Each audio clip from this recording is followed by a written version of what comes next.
If you spend your whole life saving time, you will never truly live. This is what I thought to myself the moment I clicked this video, because I spent my last 3 years very isolated from everybody, and I occasionally made videos, but I was mainly focused on my exams and all that. And after 3 years, I have got nothing out of it. But I know, you learned something from those 3 years, right? I am 19 or I'm 18. Yes, I am 18. I'm going to be 19 in June. Yes, June. So I am 19. If you think really, I say what like so. But all I wanted to do is do something about my life. I did things that made me, feel guilty and all that. I was also a depressed, in state of depression and all that. Ultimately I wanted to be a content creator, so that's why I'm recording this video. This is day 2 of reading aloud for 10 minutes.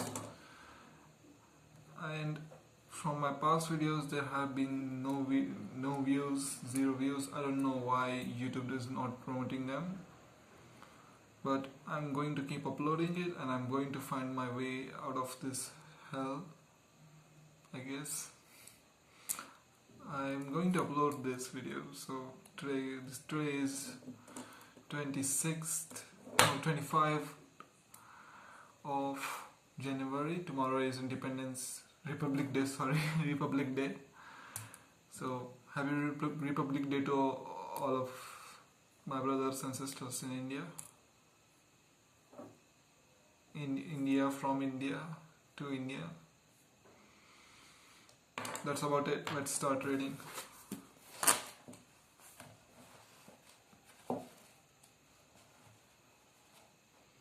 Yesterday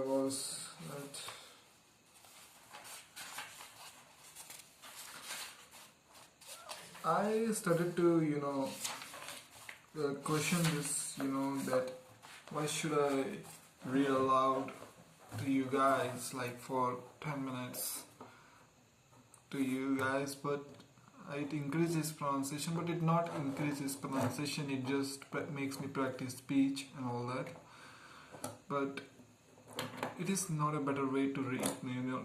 I think from year ago I watched a video in which a guy who travels around entire world to find a library.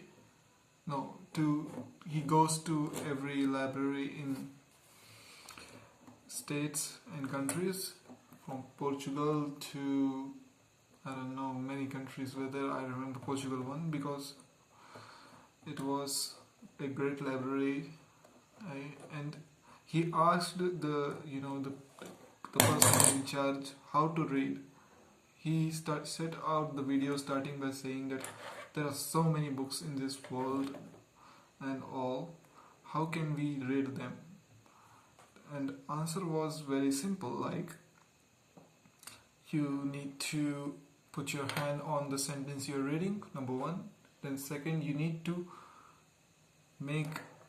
see the word, not read them. You need to see the word and understand them in a way that you need to see the words in a way that it is like movie to you.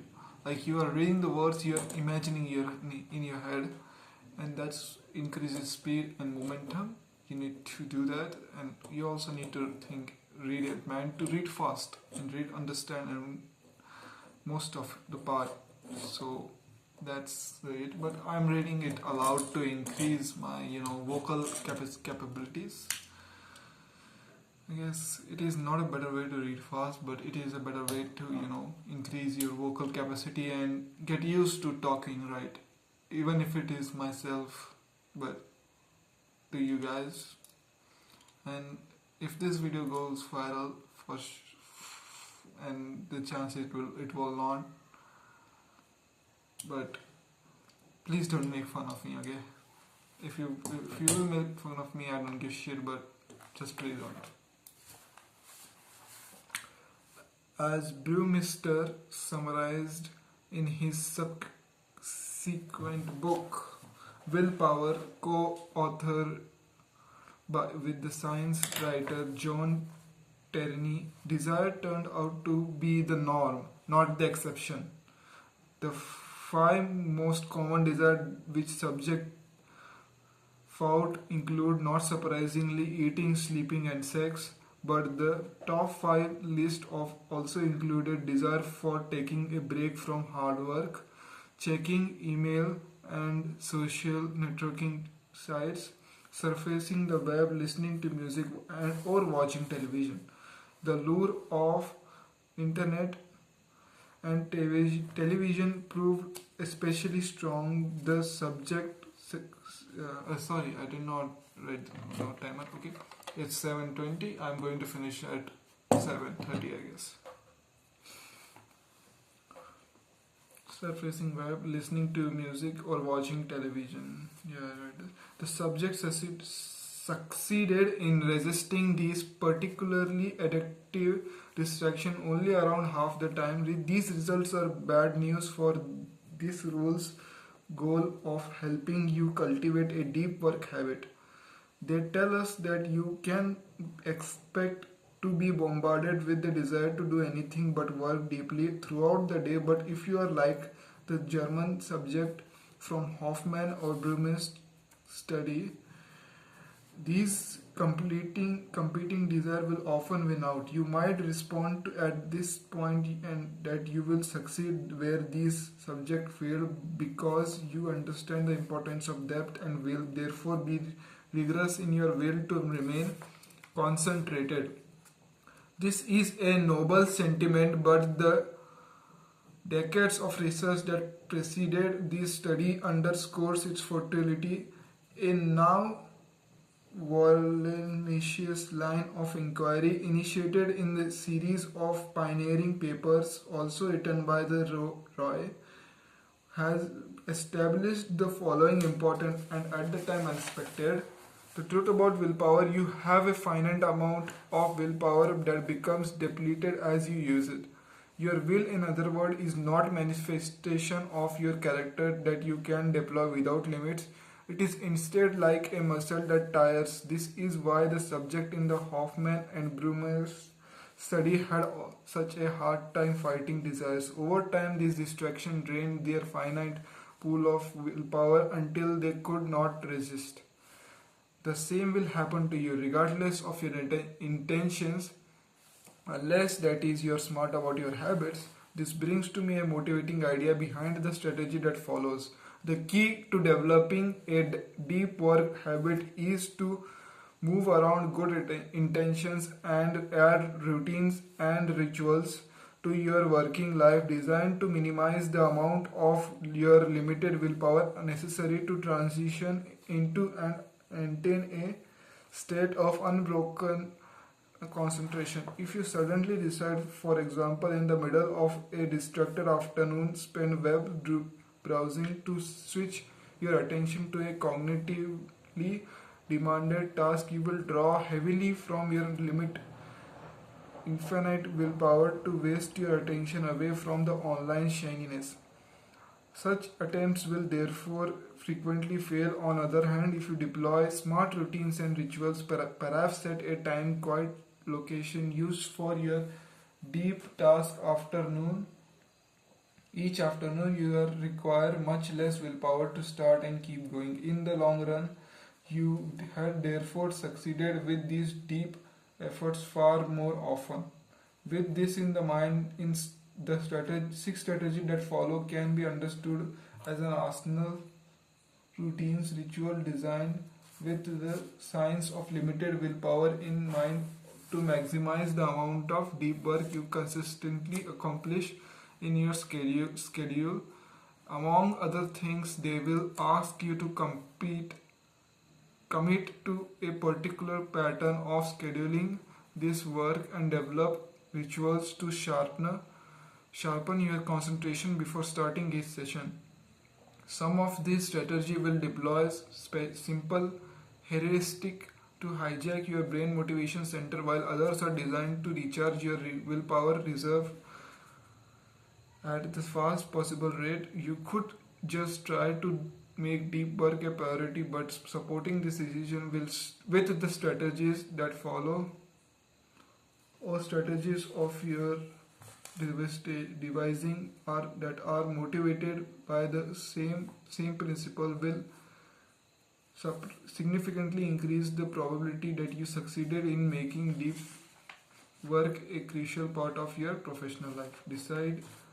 Decide on your depth philosophy. The famed computer scientist Donald Knuth cares about the deep work.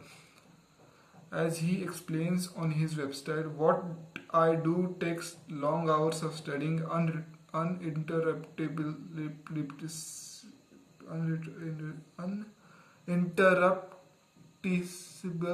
concentration.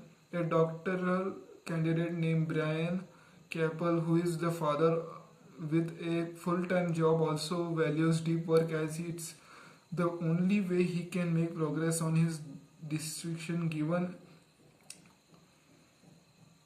his limited time. Chappell told me that his first encounter with the idea of deep work was an emotional moment. I mention this example because although Knuth and Keppel agree on the importance of depth, they disagree on their philosophy for integrating this depth into their work lives. As I have detailed in the next section, Knuth deploys a form of menostorchation. This is a new word. Let me see if this is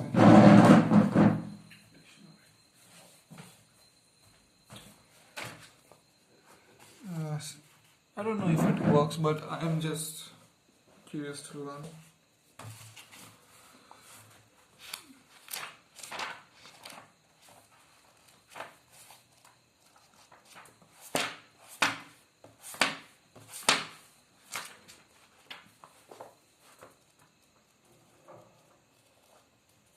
Okay, MO.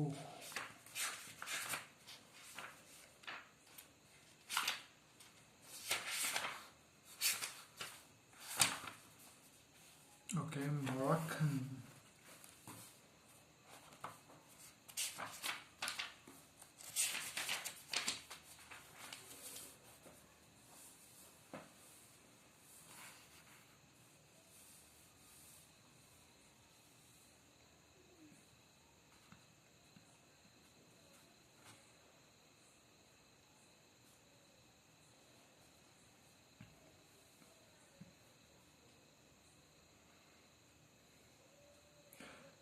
Monasticism, relating to monks or nuns to their communities or their communities resembling monks or their way of work.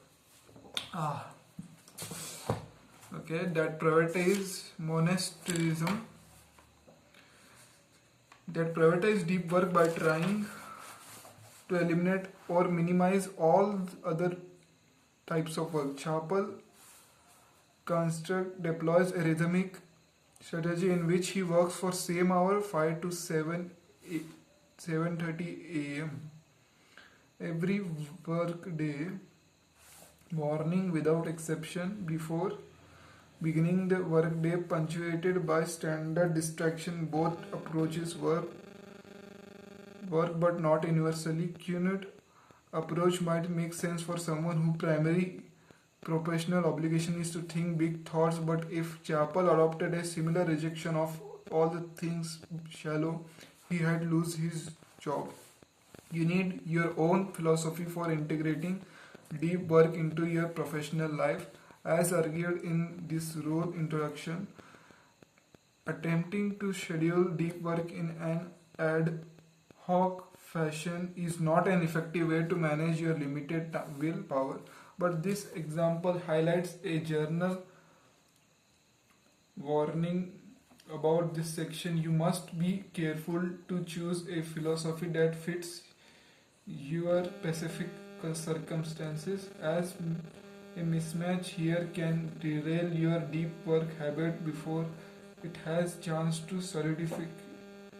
This strategy will help you avoid this fate by presenting four different depth philosophy that I have seen work exceptionally well in practice. The goal is to convince you that there are many different ways to integrate deep work into your schedule, and it's therefore worth taking the time to find an approach that makes sense for you. Okay, he in this I think I only read 4 pages. 1, 2, 3, 4. Yeah, 4 pages. And that's what I don't like about it. In 10 minutes, only 4 pages. Kind of bad, but I'm just reading to you. But the point of this exercise is not to, read fast. It is to make yourself familiar with the language, English, I guess. Okay, so from these 4 pages, I learned that you have infinite amount of willpower, and you need to set routines to actually save your willpower and all that. There are 2 ways I learned today, that you need to go all out, you need to put all your chips in a one bag type of way, or you need to just set a timer in the morning and get the deepest flow of work that really matters to you get done in the morning as quick as fast, and the rest of the day is shallow work. So it's 7:30. Thank you for watching this video. I'm going to upload it. Bye bye. I think I just need to record another video, but this is very risky, right? Shooting and uploading on the same day is kind of, I can't do it because I have exams and all that. So let me know if you like the video, if you watch this. If you watch this, I think it is miracle. That's it. Bye bye.